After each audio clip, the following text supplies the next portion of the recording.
Welcome to Nellai happy kitchen. வீட்டிலே நன்னாரி syrup எப்படி பண்ணணுங்கிறது தான் இன்றைக்கி பார்க்க போகிறோம். இன்னும் நீங்கள் கடைகளில் தான் நன்னாரி சிரப் வாங்கிட்டு இருக்கீங்களா? இந்த வீடியோ பார்த்தீங்கன்னா இனி வீட்டிலே நீங்களே ரெடி பண்ணிக்கலாம். அது எப்படி பண்ணலான்னு பார்க்கலாம் வாங்க. அதுக்கு முன்னாடி சேனலை சப்ஸ்கிரைப் பண்ணுங்கள். நன்னாரி சிரப் பண்ணுறதுக்கு ஒரு கப் அளவுக்கு நன்னாரி வேர் எடுத்திருக்கேன். இது நாட்டு மருந்து கடைகளில் கேட்டிங்கன்னா கிடைக்கும். நன்னாரி வேர் உடல் சூட்டை கம்மி பண்ணி ரத்தத்தை நல்லா சுத்திகரிக்கும். இந்த சிரப்பில் நம்ம எந்த ஒரு ஆர்டிஃபிஷியல் கலர்ஸும் யூஸ் பண்ண போகிறதில்ல. இந்த சிரப்பை ரெடி பண்ணி ஃப்ரிட்ஜில் ஸ்டோர் பண்ணிக்கிட்டிங்கன்னா 3லேருந்து 4 மாதம் வரை தாராளமாக யூஸ் பண்ணிக்கலாம். நன்னாரி வேரை நல்லா க்ளீன் பண்ணி எடுத்துக்கலாம். அதை ஒரு பாத்திரத்தில் மாற்றிட்டு 2-3 தண்ணி விட்டு நல்லா க்ளீன் பண்ணிக்கலாம். ஏன்னா அதில் தூசி மண்ணெல்லாம் இருக்கும். அதனால் நல்லா க்ளீன் பண்ணி எடுத்துக்கலாம்.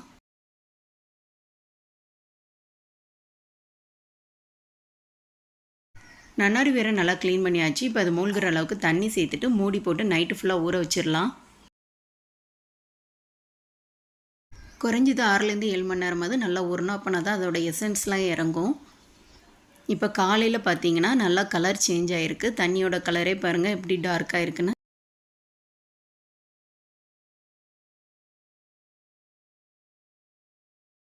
நன்னாரி வேர் இந்த அளவுக்கு நல்லா ஊறினா தான் மிக்சர் ஜாரில் சேர்த்து அரைக்கும் போது நல்லா அரைப்படும். இப்போ ஒரு மிக்சர் ஜாரில் நன்னாரி வேரை சேர்த்துட்டு எவ்வளோ தண்ணி வேணுமோ அந்த அளவு சேர்த்து நல்லா அரைச்சி எடுத்துக்கலாம்.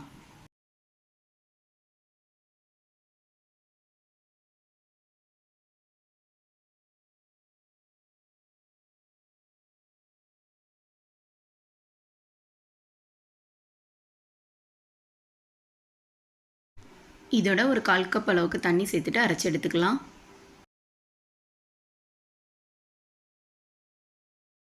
நன்னாரி வேரை நல்லா அரைச்சி எடுத்தாச்சு. இப்போ இது ஓரமாக எடுத்து வச்சிடலாம். நன்னாரி சிரப்பில் நம்ம செம்பருத்தி பூவும் சேர்க்க போகிறோம்.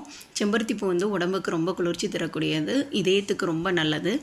4 செம்பருத்தி பூவோட இதில் மட்டும் க்ளீன் பண்ணிவிட்டு தண்ணியில் போட்டு எடுத்து வச்சுருக்கேன். ஒரு பாத்திரத்தில் 1/2 லிட்டர் அளவுக்கு தண்ணி சேர்த்துட்டு நம்ம அரைச்சி வச்சுருக்க நன்னாரி வேரையும் இதோட சேர்த்துடலாம்.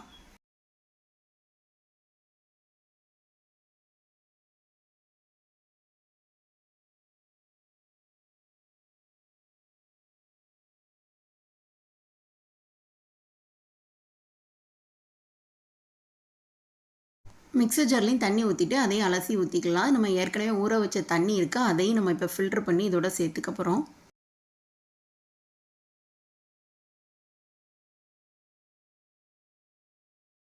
இப்போ இதோட செம்பருத்தி பூவையும் சேர்த்துடலாம்.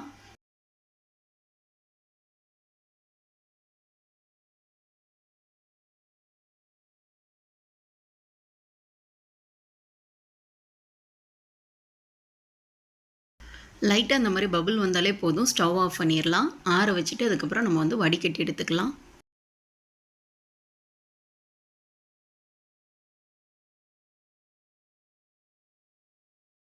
இப்போ ஸ்ட்ரெயினரில் துணி போட்டுட்டு அதுக்கப்புறம் வடிகட்டி எடுத்துக்கலாம். இந்த மாதிரி துணியில் வடிகட்டும் போது நமக்கு எசன்ஸ் நல்லா இறங்கிரும்.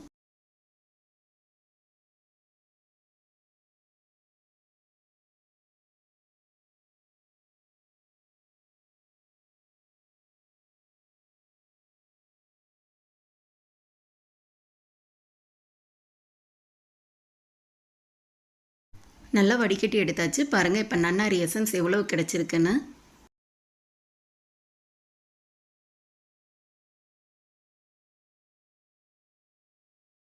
இப்போ ஒரு பாத்திரத்தில் எடுத்து வச்சுருக்க நன்னாரி எசன்ஸ் சேர்த்துடலாம். இது கூடவே 1/4 கப் அளவுக்கு சுகர் சேர்த்துக்கலாம்.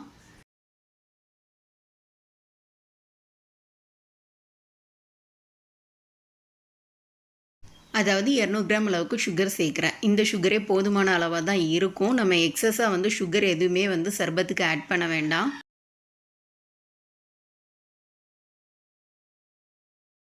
சுகர் நல்லா கரைஞ்சி திக்கான சிரப் பதத்துக்கு வரணும்.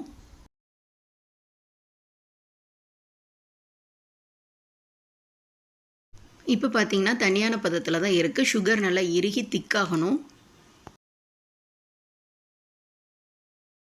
இப்போ ஒரு நூல் பதத்துக்கு வந்திருக்கு. இன்னும் கொஞ்சம் நல்லா திக்காகி சிரப் பதத்துக்கு வரணும். அவ்வளோதான், சிரப் ரெடி ஆகிடுச்சு. இப்போ ஸ்டவ் ஆஃப் பண்ணிடலாம். ஒரு அரை எலுமிச்சை பழத்தை மட்டும் இதோட பிழிஞ்சு விட்டுடலாம். ஏன் எலுமிச்சை பழம் பிழிதனா நம்ம சுகர் சேர்த்துருக்கனால ரொம்ப நேரம் ஆச்சுன்னா சுகர் இறுக ஆரம்பிக்கும். இதில் லெமன் சேர்க்குறனால அதே சிரப் பதத்திலே இருக்கும். சூடு நல்லா ஆறுனதுக்கப்புறம் இது ஒரு கண்ணாடி பாட்டிலில் ஊற்றி வச்சுக்கலாம். இதை ஃப்ரிட்ஜில் நீங்கள் ஸ்டோர் பண்ணிங்கன்னா 3லேருந்து 4 மாதம் வரைக்கும் யூஸ் பண்ணிக்கலாம்.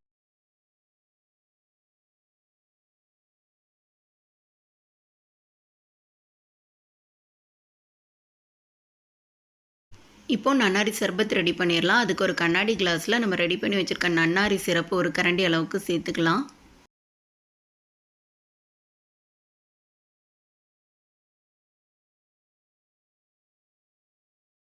இதில் பாதி லெமனை பிழிஞ்சு விட்டுடலாம். அப்புறம் கொஞ்சமாக ஐஸ் க்யூப் சேர்த்துக்கலாம். ஏன்னா சர்பத் நல்லா சில்லுன்னு குடித்தா தான் நல்லாயிருக்கும். அது கூடவே நமக்கு தேவையான அளவு தண்ணி சேர்த்துட்டு ஊற வச்ச சப்ஜா சீடும் சேர்த்துடலாம். சர்பத்தில் எக்ஸ்ட்ராவாக எந்த ஒரு சுகருமே நான் சேர்க்கல. ஏற்கனவே சிரப் ரெடி பண்ணும்போதே நம்ம சுகர் ஆட் பண்ணியிருக்கோம். அந்த சுகரே போதுமான அளவில் தான் இருக்கும். கடைகளில் கிடைக்கக்கூடிய நன்னாரி சிரப்பில் ஆர்டிஃபிஷியல் கலர் சேர்த்துருப்பாங்க. அதனால் வீட்டிலே நம்மளே இந்த மாதிரி இயற்கையான முறையில் ரெடி பண்ணி வச்சுக்கிட்டோம்னா உடம்புக்கு ரொம்ப நல்லது. சம்மருக்கு சூப்பரான நன்னாரி சர்பத் ரெடி ஆயிடுச்சு. இதை வீட்டில் எப்படி பண்ணலான்னு பார்த்துருப்பீங்க. நீங்கள் இதை ஒரு முறை வீட்டில் ட்ரை பண்ணி பார்த்தீங்கன்னா கண்டிப்பாக கடைகளில் வாங்க மாட்டீங்க. நம்ம சேனலில் வர வீடியோஸ் உங்களுக்கு பிடிச்சிருந்ததுன்னா மறக்காமல் சப்ஸ்கிரைப் பண்ணுங்கள். தேங்க்ஸ் ஃபார் வாட்சிங்.